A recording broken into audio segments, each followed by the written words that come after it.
fool y'all now, fellas. They be doing the same thing y'all be doing. All right, welcome to the Drew Grimaldi podcast. We have a very special guest with us here today. Dr. Owen Anderson, professor of philosophy and religion at Arizona State University. And he is also a Turning Point USA advisor for the chapter on Arizona State. So thank you so much for being here today. I know I realized after the fact that you're like quite like 2 hours behind, so it's like 8 o'clock. So you're really yeah. Well, we're 9 o'clock right now because Arizona doesn't change we don't change our clock, so we're like the state that everyone else should imitate about that. So when the rest of the states all change, we go from either Mountain Time to Pacific Time. So in the winter we're on Mountain Time. Oh, okay. That makes sense. Yeah, we've been talking about it for years, not to get rid of that. Because it just you have these crazy, time change and just getting that and just getting into that, that whole thing. So, and just the routine. So, I wanted to ask you, so that you could do more work, like in farming, they wanted longer days. But that's the reason why Arizona never switched onto it, was because we don't want longer days in the summer. We want the sun to go down. And then we can go out and do fun stuff when it's not as hot. Right. So you got to meet Charlie Kirk. Mm-hmm. Yeah. How was that experience? Yeah. Tell me about it. Yeah, I met him a couple times at TPUSA events or Hillsdale events, and he's the same genuine person that he was in his videos. So it's not as if, like, some people, when you meet them in person, you realize, okay, they're putting on an act in their videos, which I understand. Like, public videos are not the same as a private personality. But with someone like Charlie, what's refreshing is you meet him and you realize this is just a genuine person. He's telling you what he thinks, and he'll discuss and debate with you if you disagree with him. But I really liked him a lot as a person in that sense. So I was interested in how he's able to present himself in the same way that he is in private. Now, I guess I should say I don't know him privately. I wasn't hanging out with him as his best friend or something, but just to see, like, okay, in smaller settings or just more one-on-one with students, this is the same guy that they all see videos. Right. Yeah, I think a lot of people feel that way. A lot of people saw the videos, feel like they knew him. Yeah. So, well, that's part of the thing is that even, this is what I said at our ASU memorial for him was, even if students disagreed with him, and a lot of them did, they would still show up to his events in order to prove him wrong. In other words, of their own free will, when they could do other things, they would go to Charlie Kirk's events, and they want to have their friends film them while they ask Charlie Kirk questions, because they want to go back and tell a story. Oh yeah, I totally disproved Charlie Kirk. And that's something that is very rare at universities. Our universities are generally very ideological, and you get one perspective only. And I think what was refreshing about Charlie was the fact that he's willing to debate with you. And students, the professors aren't willing to do that anymore. The professors will just say, no, this is what you should think. And if you even raise a question, then you're a bigot. Right. It's crazy, too. So let me ask you this. A lot of professors are liberals. How was the reaction from the faculty on the response of, like, Charlie Kirk's death? Yeah, it was really, it said a lot, because when we went through things like the BLM summer, there was a concern on the part of faculty, to try to understand what happened to George Floyd and take his side on the issue and join BLM and promote BLM causes. And now that we've seen some of the fraud that's come out from the movement, the faculty don't confess and say, hey, I guess we were wrong, we got duped, we got taken in. They just move on to their next thing. Right. But in the case of Charlie Kirk, who's just a young man, young father, young husband, going to campuses and debating, silence. Yeah. Not a faculty protest. The only things I saw was a faculty member on one social media platform, I can't remember what it was, just talking about how now they're afraid for their lives, and that's, they turn it into, in other words, about themselves. Oh no, what if someone shows up to be, instead of, well, maybe you could talk to ASU campus security, but also someone was just killed. So think about that guy and his family. And what's startling, I think, to all of us is that when polls are done right now, people on the left, this is not limited to universities, but people on the left, the majority of them say that he got what he deserved. Wow. Either in the sense that they say the strong form of that, that should happen to him, or what they mean is, he's a conservative. What do you expect to happen when you speak up? And both of those are really scary answers. Mm-hmm. Mm-hmm. Yeah, they knew that he had such an influence over the younger generations. Because he turned more, they say that the younger male generation right now is the most conservative generation out there. Yeah, that's what the polls are showing. But by contrast, the young women are one of the most liberal right now, and that's gonna, as we go forward 5-10 years, and young people are trying to form families, it's gonna be interesting to see how that plays out. Right. Well, you saw that too with Mamdani in New York. Mm-hmm. A lot of women came out to vote for him, even though Sharia law type thing, it's not the best for women's rights. Yeah, and well, that's the what any of us in kind of political philosophy want to figure out. The coalition that the left has made with LGBTQ and Islam is conceptually incoherent. Because as soon as those two get the chance, they're going to go at each other. But the only reason it makes sense is just the old adage, the enemy of my enemy is my friend.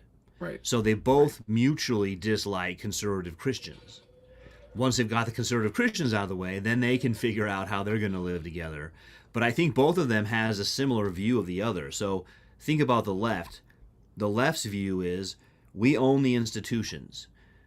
Any conservative religious group, whether it's Christian or Muslim or any other, is going to have to send their kids to us for college, and we've been very successful at deconverting Christians. So we'll do it with whatever other religious group, the Muslims, the Hindus, they both have conservative branches. We'll do the same thing to their kids we did to the Christians. So that's the left's strategy. Islam's strategy is, we'll outnumber the left. So, we'll end up controlling the voting, we'll end up controlling the budgets, and we'll be able to take over these universities. So they both have a strategy, I think, in mind.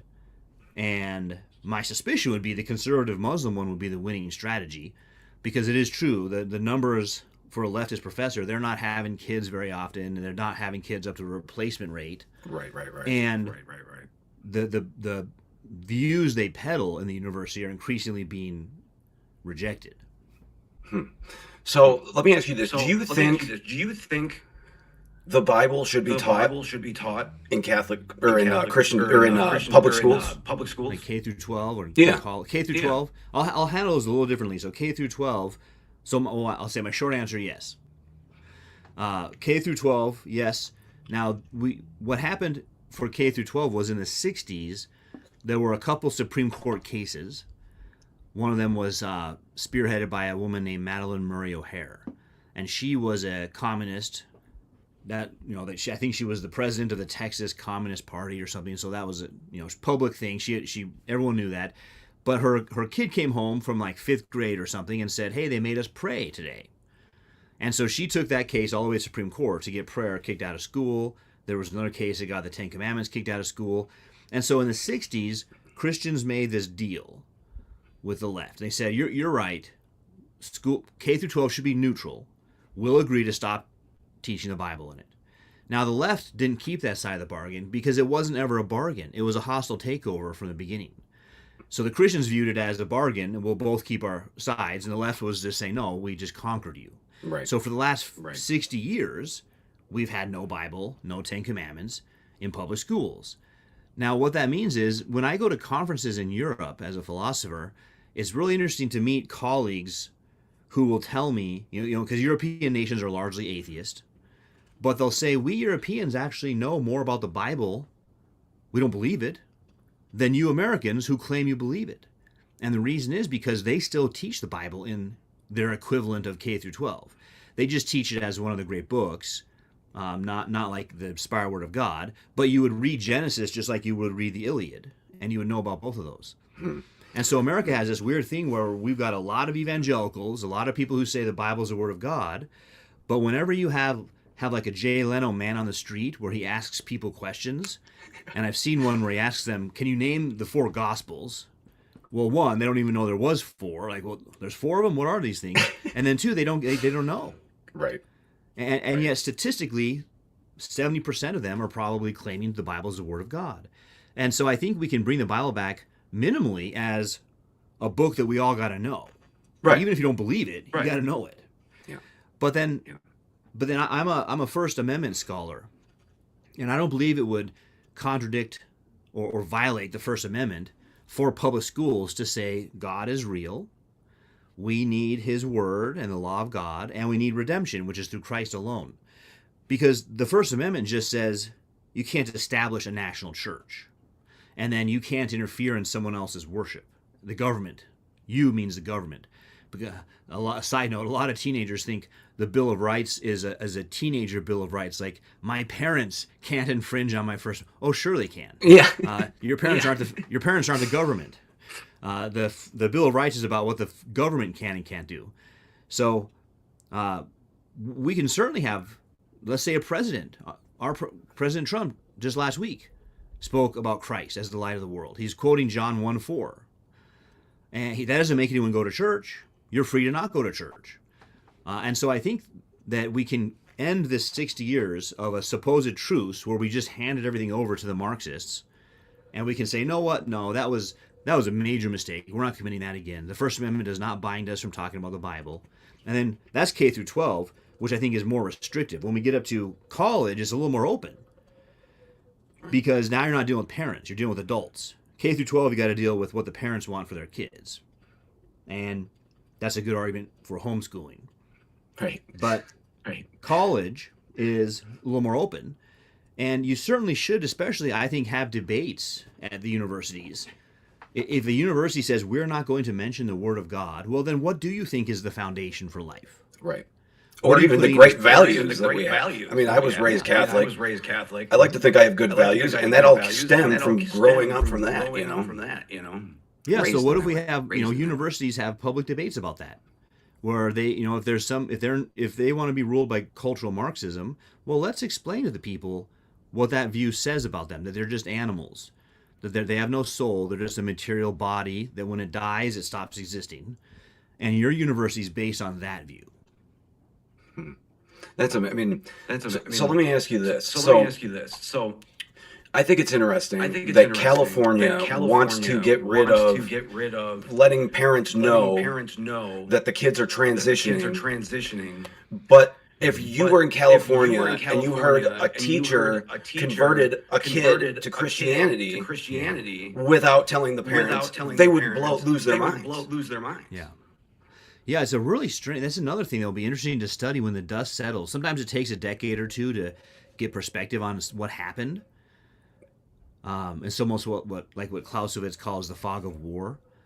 And so it's a really strange thing that the left, which has been about women's rights and feminism, is suddenly about the trans person, a man becoming a woman, and that man who became a woman. I don't even think that they can do that. I'm just saying that's what they say. They say that person has more rights than the other biological women.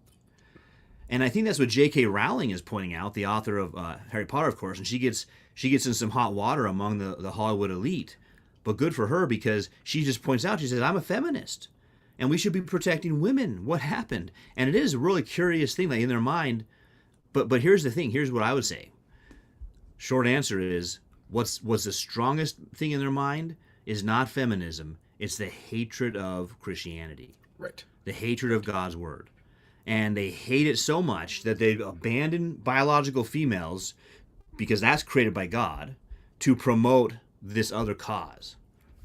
Yeah. And you can see how evil it is, too, when they try to transition these kids from a young age. Oh, man, yeah. Realistically, it's just $1 billion industry for some of these corrupt, weird doctors. Yeah, well, that's the other thing is the one of the ways I think this will get corrected is lawsuits. So you're a 12-year-old and you're you're sitting in class waiting for it to start, and you pick up a book, and it's a pink book. And your teacher says, "Oh, I noticed you picked up the pink book. Have you ever thought about maybe you're a girl?" Right. Well, I was just bored. I just picked up a book. I know, but that shows a deeper subconscious desire to be a girl. And so now the teacher's working on this 12-year-old, and the 12-year-old goes along with it, has body parts amputated. Those don't grow back. Right. And then I think what's going to happen is, and we're already seeing a few of these, they hit 25, and they'll say, "What on earth happened to me?" Right. And I think they're going to have some legitimate court cases. Some of them could be criminal against teachers and doctors, because teachers are not medical doctors. Like, I'm a PhD, not an MD. And so the gender studies professors who are giving out medical advice when they're PhDs, not MDs, well, that's a form of medical malpractice. So I think you could possibly have a criminal case there, but you'll definitely have civil cases to recoup the money. How much are the parts of your body that you amputated worth? They every single finger has a value in civil cases. Like, if you lose a finger at work, this is how much money you get. Well, what about my fifth grade teacher convinced me to chop off a body part? How much is that worth? Right. So I think you'll see these cases, and they're going to have their ideology go up against a public case, and that's what's going to win. I agree. I mean, the more you get the public involved and into it and eyes on it, I think the more people that know about it, people are smart enough and have good enough values to kind of make the right decision for themselves. But I think there's been so much information just misinformed so many people that we saw, like during COVID and stuff like that. That it's, my body, my choice, unless you have to get the vaccine. There's been like a Yep, you'll find all those kind of contradictions, because the principles they're operating out of, in that case, just power, just tyranny. We want the power to do this, and they'll use fear. If we don't get vaccinated, we'll all die, in order to get people to do this. And now we're seeing, very similar to what I just mentioned about lawsuits, we're seeing the actual health implications of those mass inoculations. And people are going to start going to court against those government officials and against the pharmaceutical companies. I think so too. Because think about it. That's been the way that, for all of the work to regulate the guns, to regulate gun manufacturers, the things that actually regulated them were massive lawsuits. So Colt stopped selling to the public. They only sell to the military because massive lawsuits. They don't want to deal with that. And so it's the fear of those lawsuits that did way more than any legislative branch could ever do.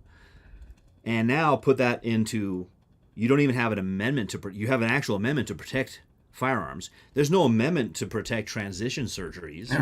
We're saying that we have to pay for it. Well, they'll work into the 14th Amendment somehow. The 14th Amendment is the one you put everything into. But it's not explicit the way the Second Amendment is. So, we're going to have these lawsuits, and then you're going to have gender studies PhD who is convincing her students this is the medical thing. If you're depressed, it's because of gender dysphoria, and the solution to gender dysphoria is amputation. Instead of that's sports. A medical diagnosis. What? Instead of getting kids into sports to help get them out of that depression. That's something healthy. Get them in. I love jiu-jitsu. Get them into the jiu-jitsu gym and learn some kind of sport or skill. So that's a good point. I mean, there's all kinds of common sense things to do about depression. And that's why I said, when the dust settles in 10, 20 years and we look back and try to figure out what were we doing that we let diagnose and treat with amputation. Right. Yeah, I mean, it's crazy that anybody even pushed it at all. So you use the term woke right. Woke right. What do you mean by that?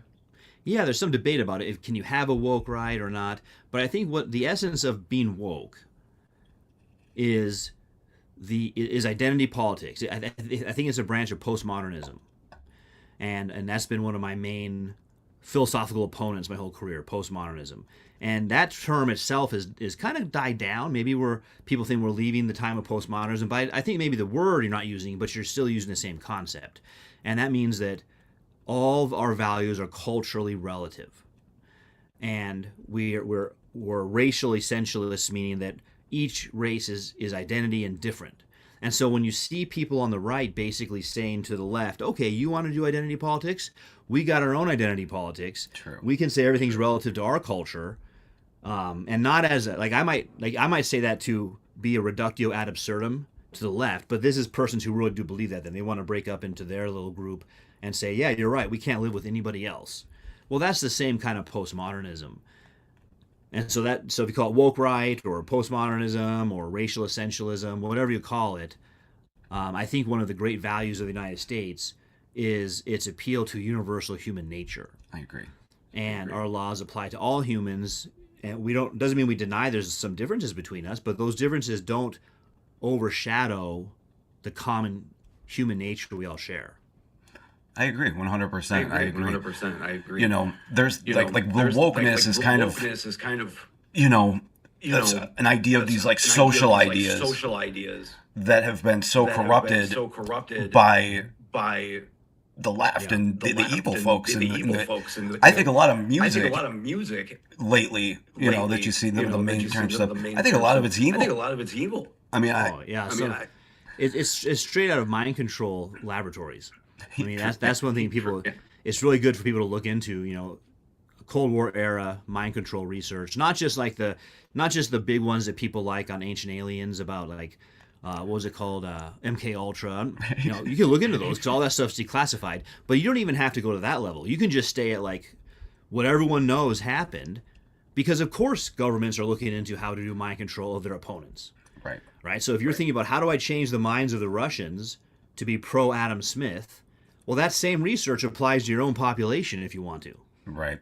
Well, I think we saw a lot of that too during 2020. During the election. Yeah, exactly. Yeah. So it's really interesting to look into the psychology behind crowd control. There's some good books on that. But I think you're right. Pop music is one of the main ways to do it. Because, I mean, which of us hasn't had a song stuck in our head at one point? Right. A pop culture, 10 seconds replaying. Constant. And a stupid little message. Yep. Oh, I got that song stuck in my head. Yeah. Better when you go to church and get those songs stuck in your head. I know. Well, the other, I was talking to a friend yesterday because Costco has crazy sales right now on televisions. And I was like, and they're Samsung, LG, it's not like a knockoff brand, is good brands. And they're amazing deals. And I'm thinking to myself, well, wait a minute. It's almost as if someone wants to guarantee that every house has a massive screen by which they can get their ideas into that house. Right. And they must be subsidizing this. And they want a microphone they can turn on. Just like Alexa, is always on. Right. So I mean, I'm not trying to become secret conspiratorial, but this is kind of just out in the open. Right. Why are these so cheap? Right. Well, how else are they going to get this information into your house? I agree, yeah. And we saw a lot of that, like I said, during COVID. I mean, people were saying, don't do your research. AKA, don't read anything. Don't go on the internet because that's wrong. Don't read anything. Don't try to inform yourself. Yeah. Yep. Oh, that's crazy. Yeah, I think so. I think that information control. So let's link this up with the woke right. Let's say one of the values I see them emphasizing is connected to what you just said. I'm going to question everything because maybe this is usually this age group is maybe they were in high school during COVID or young college age, and that was their formative early adult experience. And so they say, look, the biggest institutions in my life all lied to me. I got to question everything. And now I'm a philosopher, so I say, yes, question everything. You should do that. But you got to question it well. You don't want to end up in some weird thing because you questioned everything. But you should question everything. And so one of the things you question is the narrative about history. So that's why they'll start to say, well, maybe Churchill was the bad guy. And they say, well, yeah, you and Barack Obama agree on something then, because that was his narrative. Churchill's the bad guy.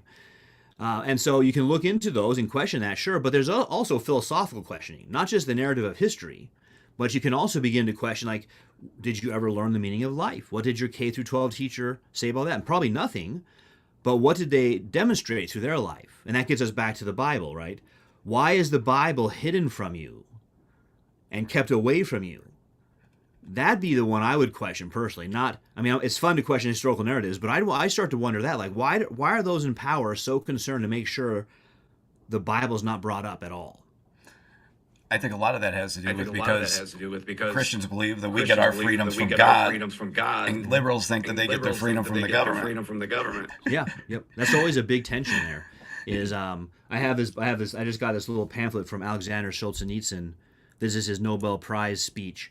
But if you read any of his works, he was a prisoner in Soviet Russia, and he wrote some great novels while in prison under the Soviets. And that's some of the things his novels point out is the desire to be tyrants and try to conform humans to the image of whatever the tyrant wants. They think that humans are infinitely malleable and that the government basically is taking over for evolution to speed evolution up.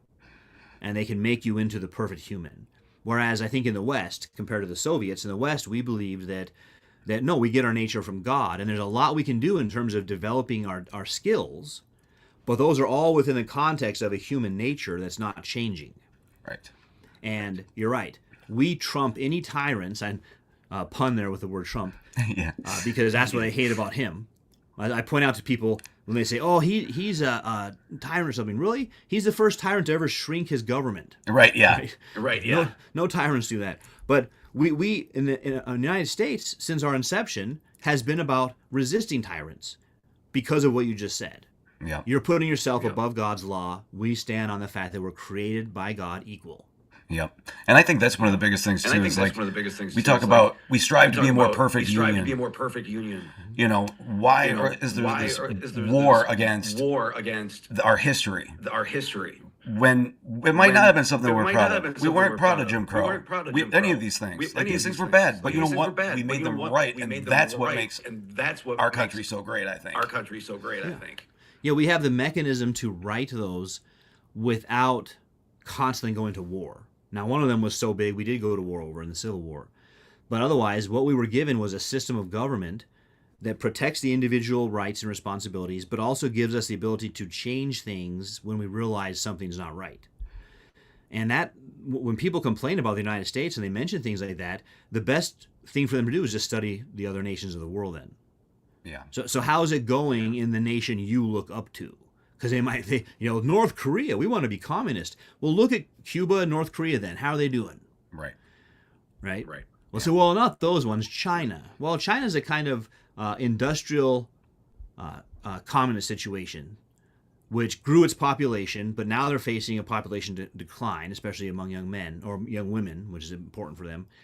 And so, yeah, that if you want a completely centralized top-down government like China has, we should go look and see what's a normal person's life like in China and see if that is how you want to live or if you like the way the United States has given you a life. So, yeah, I think that's one of the best remedies. And then what I would like to see happen, because you mentioned Jim Crow, I mentioned slavery, then there's redlining of segregating cities based on home loans, then there's opposing the civil rights movement. It turns out there's one political party that did all those things. Right, the Democrats. And it's called the Democrats. Yeah. The Democrats. They started the KKK. And apologize for those things. Yeah. Yep, KKK is another one. How about they own those things and apologize to the American people and say that we've been literally on the wrong side of every racial debate. But what they've done, again, with crowd control, is they've flipped it. So if you were to go out and do a Jay Leno man on the street and say, which party is for slavery and racism, people probably say the Republicans. Right, yeah, even though the first, 27 black senators were all Republican. Well, that and the Republicans are the ones who ended slavery in the South. The Democrats are the ones who said, we're willing to go to war to defend slavery. Yep.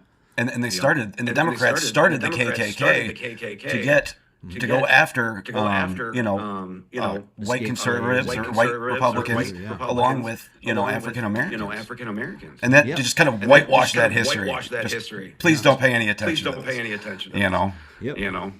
No, it's true. And that's why I say, hey, yeah, let's actually, you're right, we should do reparations. The Democratic Party should pay for all of these things they've done. Right? Not the Republicans, but the Democratic Party should do reparations. I agree 100%. Yep, 100%. And that includes if you're a white family who had a northern relative who died in the Civil War, well, the Democrats should pay you some money for that. I agree 100%. So you're going through a legal battle right now over a DEI training program. Tell me about that. Yeah, so it's been 2 years now. 2.5 years ago, ASU had a required employee training. It was called Inclusive Communities. And that sounds great. Oh, I love being inclusive. That's good. Right. But once you get into the content of the training, it's all about the problem of whiteness and heteronormativity and how Christians are colonizers and we need to oppose them. And so I objected, obviously. I said, well, this isn't any good. We can't have required employee training. We should have multiple perspectives if we're going to have required employee training, or just not do it. Because the whole point of employee training is it's kind of an HR legal thing. So if there's ever a lawsuit, you can say, oh, no, we gave them training. Like we have fire training, what to do if there's a fire. We have computer safety training, what to do if you get hacked. So that's the kind of training you're thinking about, not we need you to believe in the Marxist dialectic. Right. And so I started a Substack, and I wrote about it, and the Goldwater Institute, which is a legal think tank, kind of like ADF, Alliance Defending Freedom, I think people know that one a little better because that's the First Amendment religious cases. And so you'll see big national cases about religious freedom. But Goldwater is really similar and older, and they especially go after government overreach. So tyranny, try to stop tyranny. So they're representing me, and the first thing ASU did was they hired Perkins Coie. Do you know about that law firm? I do not. All right, so Perkins Coie, I'll go into a lot of details. That's the law firm that Hillary Clinton hired. Oh, Lord. Back in the whole Russia dossier thing. So it's a major, it's like one of the biggest legal firms in the country, far left. In last March, Trump rescinded their security clearance. They had a security clearance as a law firm. And so he recognized, like, yeah, these are political operatives. Well, just to say, ASU has its own in-house lawyers. Why is it hiring Perkins Coie? What do they charge? $1,000 an hour? Right. So at the end of this, I want to do a Freedom of Information Act to see how much did ASU pay to oppose this lawsuit. Then the first thing they did was they motioned to have the case dismissed because I don't have standing, which is silly because I'm an employee. A teacher. Yeah, that's wrong. You're forced to take this. Yeah. Our argument was, well, if he doesn't have standing, who does have standing? Right. We're going to court on the basis of an Arizona law that prohibits public universities or K through 12 from teaching racial essentialism. And so we got the legislators who wrote that law to write a letter. It was called an amicus brief in support of our case, saying, yes, Anderson's the exact kind of person we were thinking of when we made this law. So we won that last December, meaning the case can move forward. And the good part about that is we can begin gathering evidence. And a big piece of that is we can put administrators under oath, because administrators will come out and say in the public, no, we don't have any training like that. Well, I've got a screenshot of the training. Well, okay, we have the training, but it's not required. Well, I've got a screenshot where it says required in red. Okay, but it's a required training, but it doesn't have anything in there about whiteness. I got a screenshot. So that's one thing in the public, but it's a whole other thing if you're under oath. Yeah. And the other lawyer says to you, hey, do you believe that this training doesn't exist? And you say, no, I know it exists. Okay, but here we have a tweet from you that says it doesn't exist. Dated this. What's the discrepancy? So that's what we're looking forward to, is getting to that part of deposition. Yeah. So in order to avoid that, they appealed to the Arizona Appellate Court last January, and we're still waiting on that. My lawyers at Goldwater say they've never seen anything like it. This usually should take 90 days. We should have known last May. And we're still sitting on it, waiting to hear, because, who knows? I mean, it'd be speculating. I don't know who the judge is personally, and so I don't know what's going on. Either you go forward or you don't go forward. Make the ruling. Right. Now, once that ruling comes out from the appellate court, let's say they say, oh, we're overturning it, you can't go to court. Well, we'll just bump it up to the Arizona Supreme Court then. And I'm sure the other side will do the same thing if they don't like the outcome of the appellate court. So that's where we want to end up. We want to end up at the Arizona Supreme Court either way, because when they make a ruling, it's much more solid than just a lower court. See, I appreciate that, and I appreciate you taking up this battle, not just for yourself, but for all of us. You have a book about Samson. Tell me about this. How he's the perfect example of how a male should live his life today. Well, I wouldn't say it's perfect, but what I do say is many young people have had him ruined for them, because when they hear about him in Sunday school, what they hear is he is an example of a flawed human being who God used anyway. And so then the message from the Sunday school teacher or pastor is, and you're really flawed as a man, but you could be used anyway. Now, Samson's a sinner, but a lot of the things that people look at in his life that are problems, what I show is that they're actually foreshadowing Christ and things Christ did. And so let me give a quick example. The main story people know about is Samson and Delilah. Mm-hmm. And they'll think, man, why is Samson so stupid? Because he goes there the first day, and she says, hey, how are you so strong? Because she's being paid in silver coins by the Philistines. And he tells her something that's not the case. And so I'm trying to think of the order. One of them was like, braid my hair, and then I'll lose my power. Bind me up, and I'll lose my power. So people think, man, Samson's really dumb because this happens 3 times. Right. Why didn't he learn his lesson in that process? Right. Well, what that's reminding us of and pointing us to is Christ, who was sold for 40 silver coins. And would you say that he was dumb because he was patient with Peter, who denied him 3 times also? No. So Delilah denies Samson 3 times. Peter denies Christ 3 times. And in the New Testament, we see that Christ is spoken of as the groom and the church as the bride. And the book of Revelation ends with a marriage feast of the bride and the groom, the lamb and the church. So Samson and his bride is analogous. And in the New Testament, the bride of Christ denies him and hands him over to the Gentiles. In Samson, his bride denies him, sells him for silver coins, hands him over to the Gentiles. So when I do my book is I show these parallels to give Samson back to young people, because one of the things that Samson does is he's very courageous. He doesn't just wait for the Philistines to come to him. He goes down to them. He takes the battle to the Philistines. And I feel like we're coming out of an era, you and I kind of just started our conversation about this, where we've done what the other Israelites were doing at the time of Samson. The Philistines are in charge, and we're cowering. Christians are cowering in the corners. I hope they don't hurt us. Maybe if we're quiet, they'll leave us alone. And Samson says, no, I'm going to go to the Philistines and start a battle. And I think we need to revive that attitude in young men. I love it. Well, I will put up your link for my book. I appreciate you being here today and answering all my questions. It was really nice to talk with you. It was a lot of fun. It was nice talking with you too. I could have went longer, but my Zoom's yelling at me, and I didn't want to cut you off, like midway through. So yeah, I saw the same timer, so I was being thoughtful about it. I was like, all right, I could have talked to you for hours. We're connected on X, so we'll keep in touch on X also. Yeah, definitely. Hey, I appreciate you coming on. Thanks so much. Yeah, thank you. Have a good day. You have a great one. All right, that was awesome. He was an awesome guest, and I'm going to put up his links too for his book. That way, everybody can take a look at that and all of that. So, yeah, that was awesome. He was a great guest. I really enjoyed talking. I could have talked to him for a long time, but like I said, Zoom was yelling at me.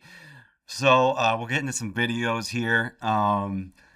Democrats we've talked about this, but Democrats have been demonizing the National Guard. And they have been trying to mobilize these crazies forever, right? To the point where you now have these people that are coming up to the National Guard's people and absolutely kind of insulting. You realize that you're violating the Constitution. You are fucking... Hello, babe. What's up? Oh, did I get my promotions? You got me. What's that? There's the officer you're So you guys are aware that you're violating the Constitution? Where are you from, Staff Sergeant? Weren't you in the military? I was 11 Bravo. I got out in 2011. I did fuck up my rank there. You got me there. But I was not a good soldier. I have a problem with authority. But apparently you don't. You don't believe in the Constitution, but at least I believe in that. So where are you from, soldier? You ever fucking deployed? Oh, you've never deployed. So you're a staff sergeant, never deployed, who is now violating the Constitution. Excuse us. What's your deal? You don't believe in the Constitution? Is that what it is? How much you get paid for this? I don't get paid at all. I'm a volunteer. I do this for love of the Republic. Unlike you. You come from some fucking state far away to come fucking betray your oath to the Constitution. It's funny to you, motherfucker? You piece of fucking shit. Never did a damn thing for this country, but you wear that uniform with pride. What's up, bitch? What's up? Hi, how's it going? What you got to say, motherfucker? What you got to say, you punk ass bitch? You're harassing our Fuck off! I'm a combat infantry veteran. These fuckers ain't done shit. Yeah, and I served for 30 fucking years. So what? Yo, so you don't believe in the Constitution either, asshole? As you can exactly why they're out here. You're Exactly so why you're out fucking there doing what you're stupid. doing. You don't know nothing about the Constitution. You are so full of shit. What a So start. you're one of Trump's people, aren't you? You're one of fucking Trump's people. I'm one of everyone's. So you don't believe in the Constitution? Do you understand the Posse Comitatus Act? You look like you're obviously well fed. You're probably an educated man. You said you served 35 years. So you understand the Posse Comitatus Act. This has something to do with permission. That has everything to do with the Constitution. U.S. troops are not supposed to be deployed on U.S. city streets. You're so full of shit. See, nobody can do it. So what's up with you, man? You don't want to be here, do you, man? Where are you from? Where are you from? You really don't believe in your oath to the Constitution? You probably don't give a fuck. You're just trying to get a paycheck, aren't you? But you need to understand that you are supporting Donald Trump's tyranny. You guys are setting the precedent for military to be on our streets policing our citizens. Mind your own business. Fuck you, bitch. Oh, thank you so much. God damn, I'm so fucking tired of y'all betraying our fucking nation. For what? For a fucking paycheck? Captain Dylan Blaha ain't in Leavenworth. Staff Sergeant Demi Palachek ain't fucking in Leavenworth. You deployed. You probably have a combat badge, don't you? You look like you've seen some shit. How do you feel? Betraying this city, betraying this republic. I'm up in your face for one reason and one reason only, and that is because you're betraying the oath you swore to the Constitution. So what the fuck? Go home. Go take a knee at the Capitol. Stand up for the republic like you swore to do. Stop. What the fuck? I'm looking up your rank today. God damn. I'm just pissed off today. We're getting decamped. We're getting pulled off this fucking camp unconstitutionally, even though we have a permit to practice our First Amendment. And you guys are just fucking stomping around these streets. Are you gonna go help them beat up teenagers in Navy Yard like your buddies did before you? Is that what it is? How about you, Sergeant? What? Oh, it's so funny to you pudgy little bitch. You are such a fucking asshole. I am pretty good, aren't I? You got me there. But I'm really fucking tired of this shit. I'm really tired of y'all fucking betraying this nation. I am really sick of what you're doing. So I'm gonna be in your face every time you walk through here. Every time you walk through here. So I think I've seen enough, but yeah, like, tell me how much fucking acid and mind control that guy had to have to think that having the troops there to protect citizens from violent criminals is a violation. Like, these people are sick and evil. Like, there's only one thing you can do is you have to protect the people. And that piece of shit, you see these people walking by, they're like, come on, man. The lady's like, mind your own business. And he starts swearing at her. And you can bet your ass he's a paid protester. I would put money on it. And that's why they even asked him that. You got Representative Maxine Waters, Democrat, says that she's against killing narco-terrorists that have smuggled tons of drugs into our country. She's against that. Check this out. I am outraged at the way that on his own, without any consultation, he doesn't know whom they are, whether they're innocent or whether they're guilty. He should follow the laws. The laws does not allow or intend for the President of the United States to just kill anybody that he wants to kill. This is a killer. I mean, this lady's off her fucking rocker, and the Democrats keep putting her out there and keep